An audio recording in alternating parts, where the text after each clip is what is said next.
Hi guys, welcome to this week's video. Before we start, make sure to subscribe if you are not and give a thumbs up if you enjoyed the video. Another spectacular catch this time. I lift this rock and inside there's a colony of termites and a colony of... Let's see if I can get this in focus. Strange. Okay, doesn't matter, I'll show you later. Before it was named Ooceraea biroi, now it's Ooceraea biroi. It's the queenless Clonal Raider Ants, something like that. Basically, they don't have queens. All the workers can reproduce. So, fantastic. I had a colony of these before, also caught near this location, and I think 2 years later I managed to catch another one. Very happy. I'll show some pictures later. Cheers. Clonal Raider Ants can be found in their native habitats of Asia, in countries such as India, Sri Lanka, Nepal, Philippines, Malaysia, Singapore, Vietnam and China. Since the beginning of the 19th century, this species has become established on tropical and subtropical islands around the world, such as Madagascar, the Caribbean, Taiwan, and some Indonesian and Japanese islands as well. Among animals, ants are one of the most destructive invasive species globally, displacing native ants and profoundly affecting other organisms and thereby disrupting local ecosystems. But at the same time, many introduced ant species have no obvious negative ecological effects. Such seems to be the case with this species. Ooceraea biroi is considered to be a pantropical tramp ant species, and certainly one of the most inconspicuous and seldom collected. Given the absence of winged queens and the strictly subterranean lifestyle, dispersal is almost certainly human-mediated and might occur when transported soil contains colony fragments. Ooceraea biroi, previously known as Ooceraea biroi, from the Greek keros, meaning horn, and pakis, meaning thick, the thick horn ant, referring to the thick antennae of ants in this genus, possibly an adaptation against being severed when attacked by other ants. And biroi comes from Lajos Biroi, the Hungarian naturalist who collected the type specimens. This species is commonly known as the Clonal Raider Ants. Clonal, because this is one of the few ant species capable of reproducing by parthenogenesis, which means that the ants reproduce asexually. They can clone themselves. And Raider, because this species belongs to the Dorylinae subfamily, the famous army ant subfamily. The ant subfamily Dorylinae contains the true army ant as well as non-army ant genera. The true army ants consist of 8 genera in the subfamily Dorylinae, such as Aenictus, Dorylus, Eciton, etc., and are known to exhibit several specific biological characteristics, such as large colony size, group predation with several workers, nomadism, and wingless queens, also called ergatoid queens, which together form the army ant adaptive syndrome. The army ant syndrome has allowed these species to become the dominant social hunters of the tropics, yet we know little about how or why these tragedies evolved. And since some of the non-army ant genera are closely related to the true army ants, they are considered to be an important key in understanding the evolution of the army ant adaptive syndrome. Ooceraea is one of the genera considered to be closely related to the old world army ants, but is still a non-army ant. The Clonal Raider Ants have been the subject of many detailed studies for this reason, and some others which we will discuss further ahead. They are very small, about 2 to 3 millimeters long, but stocky, heavily armed, with short and thick antennae. O. biroi has small colonies, typically consisting of a few hundred workers. In laboratory conditions, viable colonies consist of 20 to 30 workers for the smaller size, and from 200 to 750 workers for the larger colonies. Their foraging behavior is called group recruitment raiding and is considered as an early stage towards the evolution of the legionary syndrome. It is developed to allow specialized feeding on other social insects. Group raids are initiated by successful scouts who lead a raiding party to the discovered prey. Ooceraea biroi is a specialized ant predator, also known as Myrmecophagous, and feeds primarily on the brood of other ants, but also may consume other smaller insects.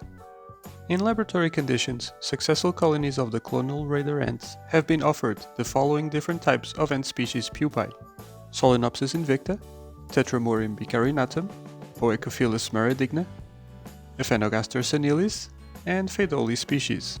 Regarding insects, they will accept crushed pinhead crickets, baby roaches, and fruit flies. Note that ant species larvae are not normally taken. They are a cryptic species in which nests occur under leaf litter, soil, and rotten wood. Natively, their nests can be found in evergreen tropical forests and secondary forests, but outside of its native range, they can be found in disturbed habitats as parks and agricultural areas.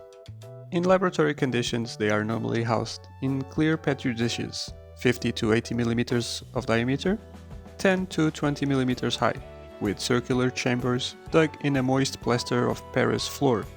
The colonies are normally kept at 25 to 27 Celsius and from 60 to 70% humidity, either under constant light or in 12-hour light-dark cycles. I personally chose something different, with a more natural feel and look, but with similar dimensions. As we said in the beginning of the video, Ooceraea biroi are related to army ants, and the army ant syndrome is also reflected on their reproductive cycles.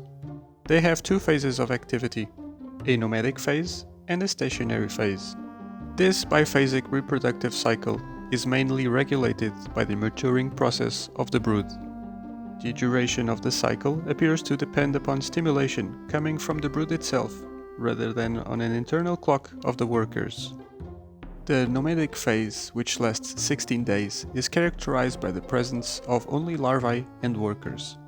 Task division is done by polytheism, which means by worker age.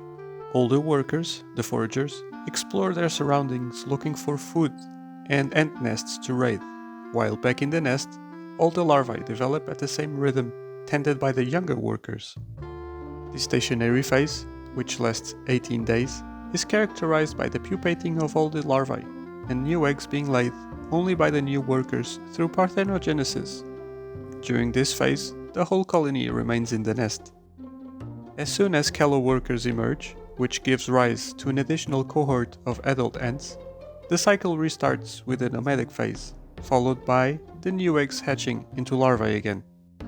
These cycles are kept in place by another distinctive trait: the reproductive synchrony ant enforcers, or worker policing.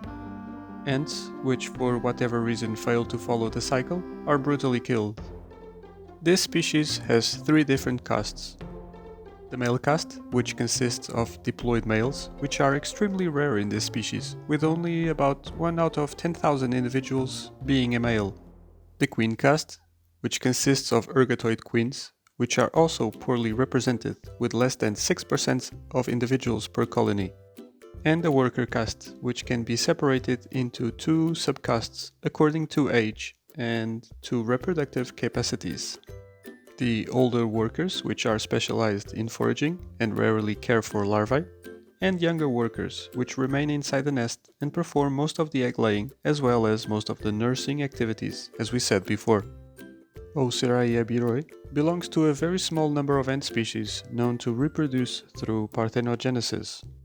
All ants, ergatoid queens and workers, are capable of reproducing, and the egg-laying task is distributed among all nestmates, but in different ratios depending on being a queen or a worker, rendering the colonies virtually everlasting. And this brings us to their propagation mode, the last army ant trait, the colony fission. Given a certain size of individuals, the colony will fission into smaller groups that leave in search of new nesting grounds. As a consequence, any colony fragment, when transferred to a new habitat, can potentially act as a founding colony for a new population. This mode of reproduction has therefore most likely contributed to the emergence of Ooceraea biroi as the only introduced dorylomorph ant. Ooceraea biroi is considered invasive, but it does not form supercolonies, which is very interesting, especially when we compare the traits between them and the other invasive ant species that we have talked about before. Budding or fission, polygyny, polygamy, and unicoloniality are all traits of ant species that form supercolonies. A recent study has shown that individuals are able to discriminate between nestmates and non-nestmates, especially when they are from different clonal origins, thus not being unicolonial, which is very strange for a species with such small genetic variation. Given all the traits' similarities and their size, Ooceraea biroi is perhaps the best studied Dorylinae species. The army ants Eciton and Dorylus have been extensively researched in the field, but their huge colonies are exceptionally difficult to manipulate in laboratory conditions. In contrast, Ooceraea biroi is a species much more easy to experiment with and has been the focal organism for multiple published laboratory-based studies. In addition to offering a rare opportunity for studying the habits of non-army ant Dorylinae, Ooceraea biroi has also provided some important insights into social insect biology in general.